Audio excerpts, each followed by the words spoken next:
This tape is generating intense interest. In just 48 hours, it's become the single most talked about story of the entire 2016 election on Facebook, with millions and millions of people discussing it on the social network. As we said a moment ago, we do want to bring in questions from voters around the country via social media, and our first stays on this topic. Jeff from Ohio asks on Facebook, Trump says the campaign has changed him. When did that happen? So, Mr. Trump, let me add to that. When you walked off that bus at age 59, were you a different man, or did that behavior continue until just recently? And you have 2 minutes for this. As I told you, that was locker room talk. I'm not proud of it.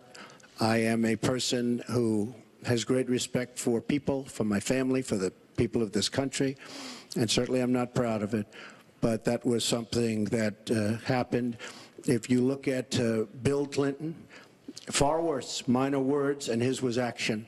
His was what he's done to women. There's never been anybody in the history of politics in this nation that's been so abusive to women. So you can say any way you want to say it, but Bill Clinton was abusive to women. Hillary Clinton attacked those same women and attacked them viciously. 4 of them here tonight. One of the women, who is a wonderful woman, at 12 years old, was raped at 12. Her client, she represented, got him off, and she's seen laughing on 2 separate occasions, laughing at the girl who was raped. Kathy Shelton, that young woman, is here with us tonight. So don't tell me about words. I apologize for those words. But it is things that people say. But what President Clinton did, he was impeached. He lost his license to practice law. He had to pay an $850,000 fine to one of the women, Paula Jones, who's also here tonight. And I will tell you that when Hillary brings up a point like that, and she talks about words that I said 11 years ago, I think it's disgraceful, and I think she should be ashamed of herself, if you want to know the truth. Can we please hold the applause? Secretary Clinton, you have 2 minutes. Well, first, let me start by saying that so much of what he's just said is not right, but he gets to run his campaign any way he chooses. He gets to decide what he wants to talk about.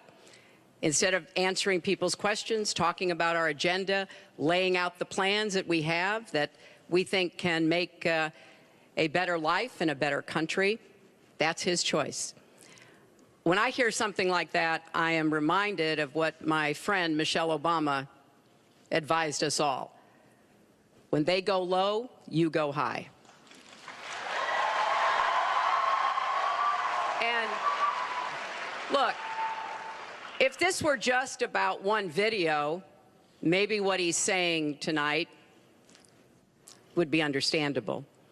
But everyone can draw their own conclusions at this point about whether or not the man in the video or the man on the stage respects women. But he never apologizes for anything to anyone. He never apologized to Mr. and Mrs. Khan, the Gold Star family, whose son, Captain Khan, died in the line of duty in Iraq, and Donald insulted and attacked them for weeks over their religion. He never apologized to the distinguished federal judge who was born in Indiana. But Donald said he couldn't be trusted to be a judge because his parents were, quote, Mexican.